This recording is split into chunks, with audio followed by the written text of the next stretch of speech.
Class में मैंने आपको बताया था दे ब्रॉगली तरंगदैर्घ्य। अब आपका न्यू टॉपिक है हाइजेनबर्ग अनिश्चितता सिद्धांत। हाइजेनबर्ग अनिश्चितता सिद्धांत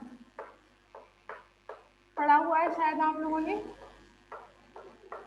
हमें यहाँ पर हाइजेनबर्ग अनिश्चितता सिद्धांत तथा उसके अनुप्रयोग भी पढ़ने हैं। तो हाइजेनबर्ग अनिश्चितता सिद्धांत क्या था? किसी क्षण हाइजेनबर्ग के अनुसार किसी क्षण किसी एक दिशा में किसी क्षण किसी एक दिशा में दो भौतिक राशियों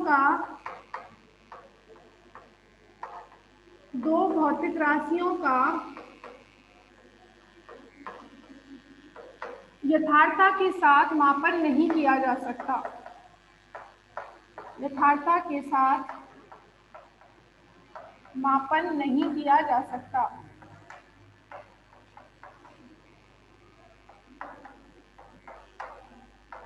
उदाहरण के लिए जैसे आपने संवेग और स्थिति का पढ़ा हुआ है। यदि संवेग में अनिश्चितता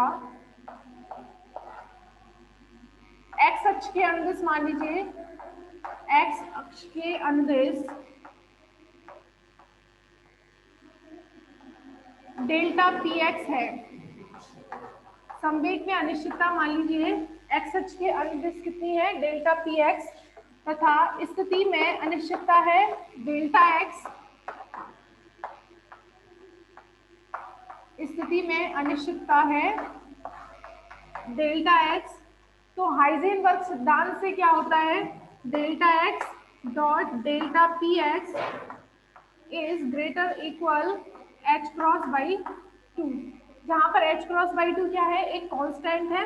यानी कि स्थिति और संवेग दोनों क्या है? दो भौतिक राशि हैं। इन दोनों भौतिक राशियों का एक दिशा में एक ही क्षण पर यथार्थता के साथ मापन करना असंभव है। ये हाइजेनबर्ग का सिद्धांत था।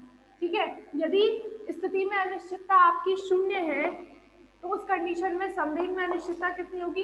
अनंत हो जाएगी।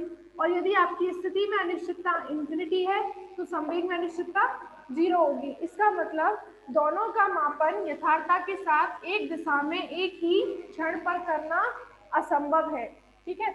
अब ये स्थिति संवेग का अनिश्चितता सिद्धांत एक्स अक्ष के अनुदिश। यदि हम इसको लिखते हैं वाई दिशा में, तो वाई दिशा में क्या लिख सकते हैं? Delta y delta p y is greater equal h cross by 2। इसी प्रकार जेड दिशा में delta z dot delta p z is greater equal h cross by 2। ठीक है। और इसके साथ साथ एक ऊर्जा और समय का भी होता है। ऊर्जा व समय के लिए हाइजेनबर्ग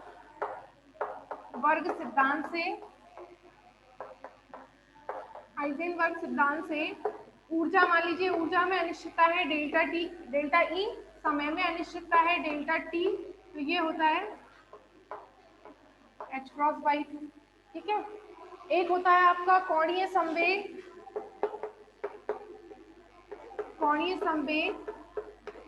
जिसे प्रदर्शित करते हैं जे से, तथा कोणीय विस्थापन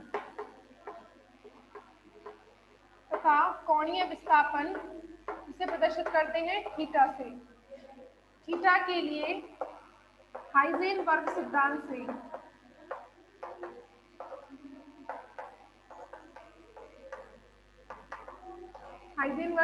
से क्या होगा?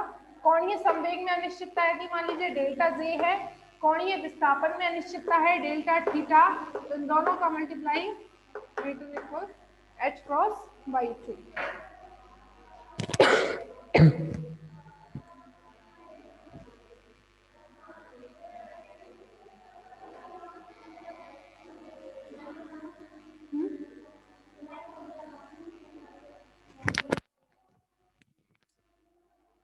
अभी आवाज नहीं आ रही क्या?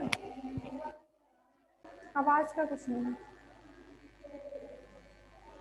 ठीक है, तो ये हो गया आपका हाइजेनबर्ग सिद्धांत, जिसके अनुसार दो भौतिक राशियों का किसी एक दिशा में किसी एक क्षण पर यथार्थता के साथ मापन नहीं किया जा सकता।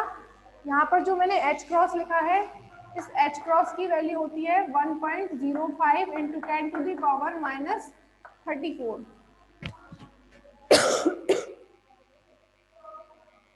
ठीक है, जूल सेकेंड।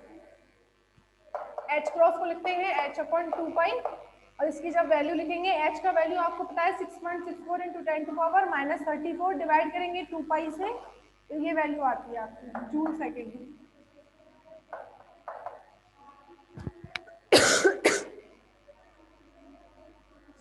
ठीक है, अब बात करते हैं हाइजेनबर्ग सिद्धांत के मुख्य अनुप्रयोग। स्क्रीनशॉट ले लिया करो।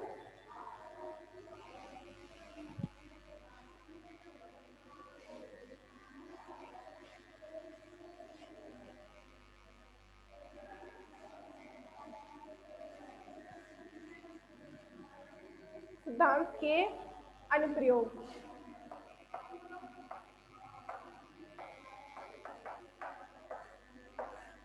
ठीक है, फर्स्ट है आपका नाभिक में इलेक्ट्रॉन का अनस्तित्व। इंपॉर्टेंट है सभी,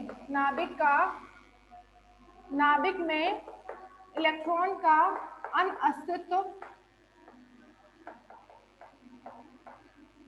नाभिक में इलेक्ट्रॉन का अनअस्तित्व।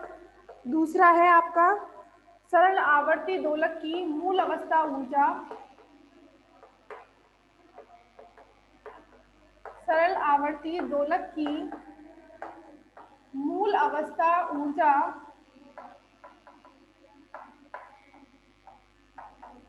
ठीक है, थर्ड है आपका हाइड्रोजन परमाणु की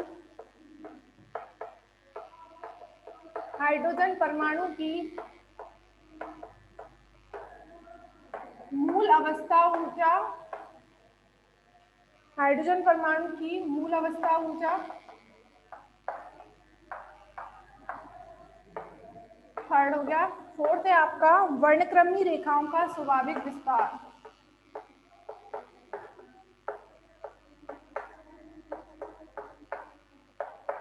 वर्णक्रमीय रेखाओं का स्वाभाविक विस्तार। ठीक है, हाइजेनबर्ग सिद्धांत के कैसे अनुप्रयोग है कि आपको सबको पता है कि नाभिक में इलेक्ट्रॉन का अस्तित्व संभव नहीं है। ठीक है, तो ये आपका एक फिजिकल घटना है कि नाभिक में इलेक्ट्रॉन नहीं रह सकता। इस बात को प्रूव किया जा सकता है हाइजेनबर्ग सिद्धांत से। ठीक है, सेकंड है आपका, इसको मैं कैसे प्रूव करेंगे वो एक एक को, चारों को हम अलग अलग पढ़ेंगे अभी, बट मैं बता रही हूँ कि नाभिक में इलेक्ट्रॉन का अनस्तित्व, ये हम सबको पता है कि नाभिक में इलेक्ट्रॉन नहीं रह सकता। इस चीज को हम उपयोग करेंगे हाइजेनबर्ग अनिश्चितता सिद्धांत से, और फिर हम इस चीज को प्रूव करेंगे कि नाभिक में इलेक्ट्रॉन क्यों नहीं रह सकता है। ठीक है, सेकंड है आपका सरल आवर्ती दोलक की मूल अवस्था ऊर्जा। सरल आवर्ती दोलक की ऊर्जा कितनी होती है, पता है आपको? सरल आवर्ती दोलक की ऊर्जा कितनी होती है? n+12 h cross omega. ये आपकी सामान्य सरल आवर्ती दोलक की ऊर्जा होती है, जिसमें उसने कहा है मूल अवस्था ऊर्जा। ठीक है, तो मूल अवस्था ऊर्जा यानी कि ग्राउंड स्टेट में, मूल अवस्था मतलब ग्राउंड स्टेट में, ग्राउंड स्टेट में n इक्वल टू कितना होता है? 0 होता है। n इक्वल टू, तो ऊर्जा कितनी होगी मूल अवस्था ऊर्जा सरल आवर्ती दोलक की? n इक्वल टू यहाँ पर 0 रखेंगे तो कितना आएगा? Half h cross omega. ठीक है, ये सरल आवर्ती दोलक की मूल अवस्था ऊर्जा होती है।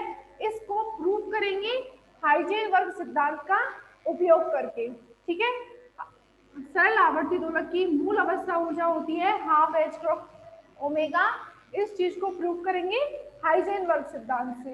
ठीक है, इसी प्रकार हाइड्रोजन परमाणु की मूल अवस्था ऊर्जा, जो हाइड्रोजन परमाणु की ऊर्जा होती है वो कितनी होती है? En इज इक्वल टू, पढ़ा है आपने, -13.6 Z²/n²। ठीक है, और हाइड्रोजन परमाणु के लिए Z इक्वल टू कितना होता है? हाइड्रोजन परमाणु के लिए Z इक्वल टू कितना होता है? 1 for hydrogen atom, Z equal to 1 हो गया। और उसमें भी क्या पूछिए, ग्राउंड स्टेट। तो हाइड्रोजन परमाणु के लिए ग्राउंड स्टेट क्या होती है, n=1 होती है। तो हाइड्रोजन परमाणु की मूल अवस्था ऊर्जा कितना हो जाएगी, -13.6 इलेक्ट्रॉन वोल्ट। Z=1 हो गया और n भी हाइड्रोजन परमाणु की मूल अवस्था होती है, n=1 से स्टार्टिंग होती है। तो ये -13.6 इलेक्ट्रॉन वोल्ट हाइड्रोजन परमाणु की या बोर परमाणु की, ये जो फॉर्मूला दिया था वो बोर ने दिया था, इसलिए इसको बोलते हैं बोर परमाणु। ठीक है, तो बोर परमाणु की मूल अवस्था ऊर्जा कितनी होती है, -13.6 इलेक्ट्रॉन वोल्ट। इस चीज को प्रूव करेंगे हम हाइजेनबर्ग सिद्धांत से। इसी प्रकार फोर्थ है आपका वर्णक्रमी रेखाओं का विस्तार। तो इस तरीके से हम चारों को हाइजेनबर्ग सिद्धांत का अनुप्रयोग, हाइजेनबर्ग सिद्धांत का प्रयोग करके सिद्ध करेंगे। ठीक है, तो फर्स्ट हम स्टार्ट करते हैं नाभिक में इलेक्ट्रॉन का अनअस्तित्व। ठीक है, तो मैं रफ कर रही हूँ। अब चारों को पढ़ना है आपको, 2 आज कंप्लीट हो जाएंगे, 2 कल। ठीक है, तो फर्स्ट है आपका नाभिक में इलेक्ट्रॉन का अनअस्तित्व।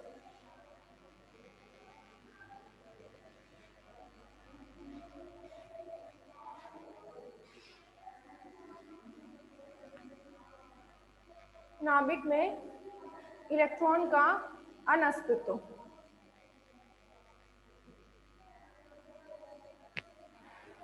अब इस चीज को हम हाइजेनबर्ग का प्रयोग करके कैसे सिद्ध करेंगे, हाइजेनबर्ग सिद्धांत का उपयोग करके। देखो, रदरफोर्ड ने क्या बताया था कि नाभिक का जो आकार होता है वो फर्मी कोटि का होता है, बताया था कि नहीं। रदरफोर्ड के अनुसार, रदरफोर्ड के अनुसार दिखाई दे रहा है कि नहीं,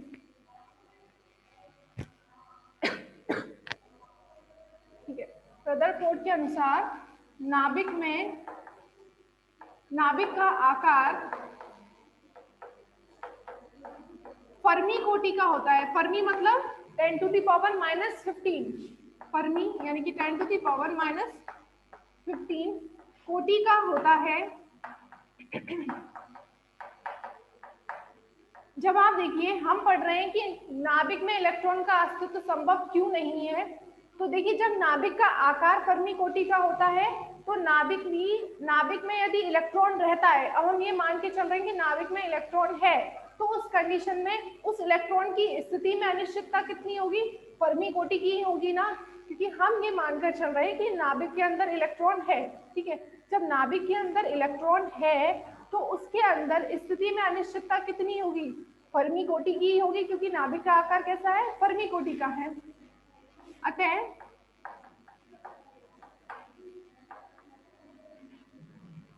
नाभिक में इलेक्ट्रॉन की स्थिति में अनिश्चितता, नाभिक में इलेक्ट्रॉन की स्थिति में अनिश्चितता भी फर्मी कोटि की होगी। ठीक है, फर्मी कोटि की होगी। मान लीजिए डेल्टा एक्स इक्वल टू कितना है, 5 फर्मी मान लीजिए, 5 × 10⁻⁻15 मीटर। ठीक है, इस स्थिति में अनिश्चितता हमने इतनी मान ली। अब हमें किसका यूज करना है, हाइजेनबर्ग सिद्धांत का। वैसे और भी कई तरीके हैं जिससे हम ये प्रूव कर सकते हैं कि नाभिक के अंदर इलेक्ट्रॉन का अस्तित्व नहीं है, लेकिन हम यहाँ पर हाइजेनबर्ग सिद्धांत के अनुप्रयोग पढ़ रहे हैं, तो उसके हिसाब से इलेक्ट्रॉन का अस्तित्व उसमें संभव क्यों नहीं है, तो उसको पढ़ेंगे। हाइजेनबर्ग सिद्धांत से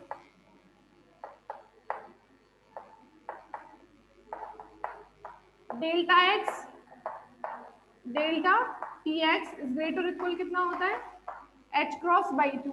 तो यहाँ से संवेग में अनिश्चितता डेल्टा पी एक्स कितना आ जाएगा, h×2, और डेल्टा एक्स नीचे चला गया। अब डेल्टा एक्स की वैल्यू हमें पता है और h× की वैल्यू अभी अभी आपको बताई थी, तो वो कितनी होती है, यदि हम देखो डेल्टा पी एक्स यानी कि संवेग में अनिश्चितता या तो इसके इक्वल है h×2 डेल्टा एक्स के, या इससे ज्यादा है। h×2 डेल्टा एक्स से कम नहीं हो सकती, या तो इसके इक्वल है या इससे ज्यादा है। तो मिनिमम कितनी होगी, इसके इक्वल होगी ना डेल्टा पी एक्स की वैल्यू, या तो इसके इक्वल है या इससे ज्यादा है। तो मिनिमम कितनी होगी, इसके इक्वल होगी। तो आप लिख सकते हैं p minimum delta p x is equal to कितना हो जाएगा, h cross by 2 delta x. अब एच क्रॉस की वैल्यू कितनी होती है, 1.05 into 10 to the power minus 34 divide by 2 into delta x मान लिया हमने 5 fermi 10 to the power minus 15 metre. तो यहाँ से पी मिनिमम कितना आ रहा है आपका, संवेग में अनिश्चितता का न्यूनतम मान कितना आ रहा है। देखिए यहाँ पर 10 आएगा, 5 दूनी 10, ये हो जाएगा 10 टू दी पावर -14 ऊपर जाएंगे तो प्लस के 14, तो ये वैल्यू आएगी 1.05 into 10 to the power plus के 14 जाएंगे तो कितना बचेगा -20 किलोग्राम मीटर पर सेकंड। ये आ गई आपकी संवेग में अनिश्चितता का न्यूनतम संवेग। अब हम जानते हैं ऊर्जा और संवेग में क्या संबंध होता है। ऊर्जा संवेग संबंध से ऊर्जा संवेग संबंध से E square is equal to कितना होता है, C square plus m0 square C to the power 4 होता है। अब हम बात कर रहे हैं यहाँ पर इलेक्ट्रॉन की, तो m0 क्या है, इलेक्ट्रॉन का द्रव्यमान। संवेग क्या है, ये वाला संवेग इलेक्ट्रॉन का ही संवेग है। तो यहाँ पर m0 इक्वल टू कितना होता है, क्योंकि m0 मास ऑफ इलेक्ट्रॉन वो कितना होता है 9.1 इंटू 10 टू दी पावर -31, ठीक है 10 टू दी पावर -31, और उसका भी क्या है यहाँ पर स्क्वायर है, यानी कि 10 टू दी पावर -62। तो -62 आ रहा है, तो उसका वैल्यू बहुत कम हो जाएगा कि नहीं। m0 किस कोटि का है, 10 टू दी पावर -31, और उसका भी क्या है स्क्वायर है, तो 10 टू दी पावर -62। तो इसका मतलब ये वाली जो वैल्यू है वो इसके कंपेयर में क्या है, बहुत नेग्लिजिबल हो जाएगी। अतः हम ये लिख सकते हैं कि p square C square is greater m0 square C to the power 4। p square C square क्या है, दिखाई नहीं दे रहा,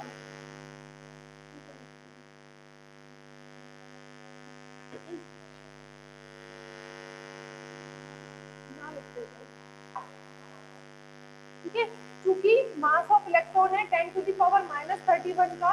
अतः हम क्या लिख सकते हैं, C square is greater than m0 square C to the power 4। तो इसको हम नेग्लिजिबल मानते हैं, तो E square is equal to कितना हो जाएगा, अतः E square is equal to कितना हो जाएगा, P स्क्वायर C स्क्वायर। या फिर हम क्या लिख सकते हैं, E is equal to PC लिख सकते हैं कि नहीं। अब यहाँ से हम E minimum energy of electron, ठीक है, E मिनिमम कितना हो जाएगा, P minimum C P minimum कितना हो जाएगा, P मिनिमम इंटू C, और P मिनिमम है आपका इतना, इक्वेशन नंबर फर्स्ट लिख दिया हमने। अब ये हो गई आपकी इक्वेशन नंबर सेकंड। तो समीकरण 1 से इलेक्ट्रॉन की नाभिक में उपस्थिति के लिए, समीकरण 1 से इलेक्ट्रॉन की नाभिक में उपस्थिति के लिए न्यूनतम ऊर्जा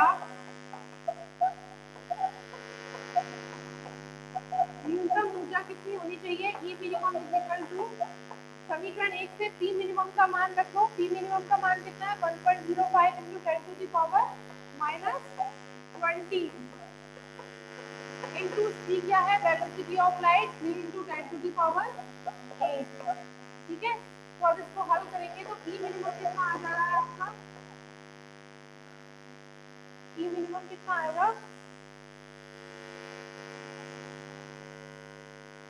ये आपकी ऊर्जा निकलेगी जूल में। ठीक है, जूल में हम इसको इलेक्ट्रॉन वोल्ट में निकालते हैं तो डिवाइड में क्या कर देंगे, 1.6 into 10 पावर -19 का मल्टीप्लाई कर देते हैं, डिवाइड कर देते हैं। तो आपकी ऊर्जा आ रही है जूल में। ठीक है, क्योंकि यहाँ पर मात्रक है किलोग्राम मीटर, इसको आप जूल लिख सकते हैं। और ये आ गया आपका ऊर्जा इलेक्ट्रॉन वोल्ट में। यदि आपका 1.6 into 10 पावर -19 से डिवाइड करते हैं तो ऊर्जा जूल से कितने चेंज हो जाएगी, इलेक्ट्रॉन वोल्ट में। और इसकी वैल्यू जब आप कैलकुलेट करते हैं तो कुछ ऐसी आती है 200 मेगा इलेक्ट्रॉन वोल्ट। ठीक है, तो ऊर्जा की वैल्यू कितनी आती है, 200 मेगा इलेक्ट्रॉन वोल्ट।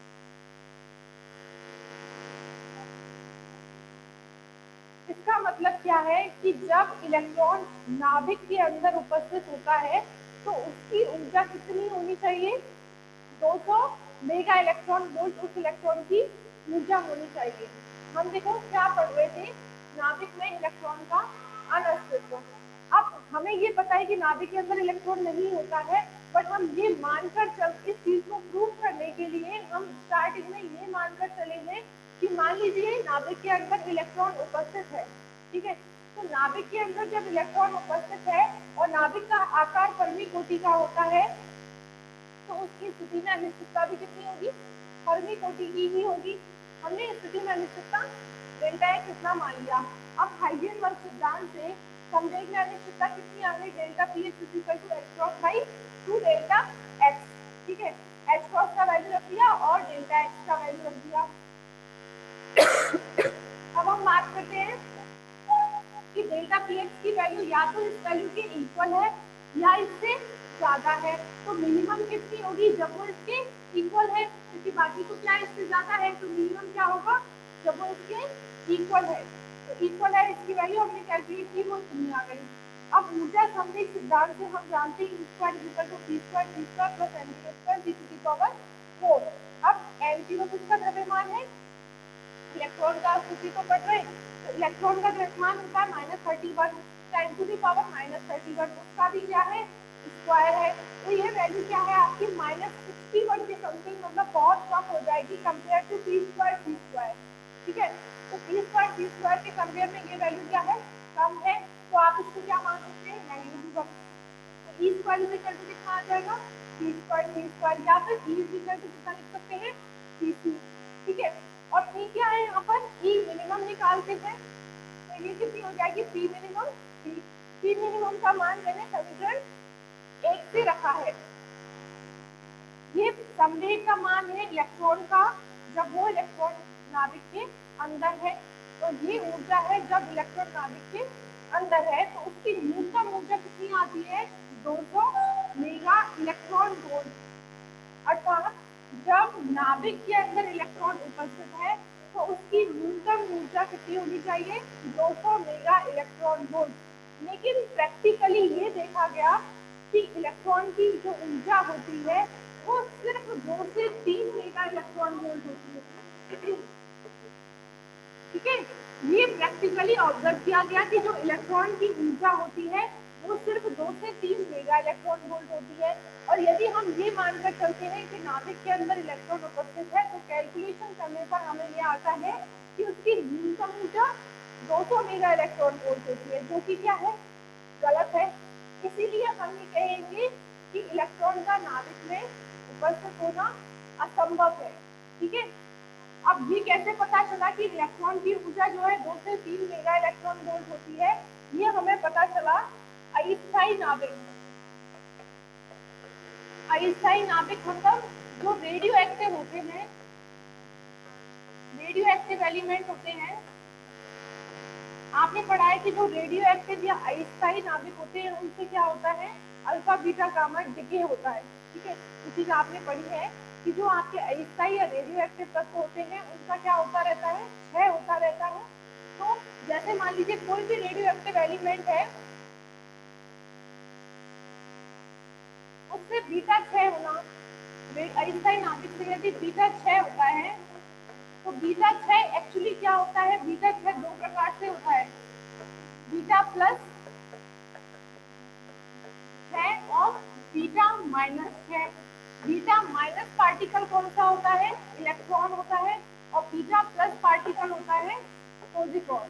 ठीक है, बीटा 6 दो प्रकार का होता है, एक तो बीटा माइनस और दूसरा बीटा प्लस। बीटा माइनस 6 हो रहा है किसी अस्थायी नाभिक से, इसका मतलब है कि वहां से इलेक्ट्रॉन निकल रहा है, और किसी अस्थायी नाभिक से बीटा प्लस 6 होने का मतलब क्या है कि वहां से पॉजिट्रॉन निकल रहा है। ठीक है, तो अब पता कैसे चला, बीटा माइनस 6 अभिक्रिया जो होती है किसी अस्थायी नाभिक से, जब बीटा माइनस 6 होता है इसका मतलब वहां से क्या है, इलेक्ट्रॉन उत्सर्जित होता है।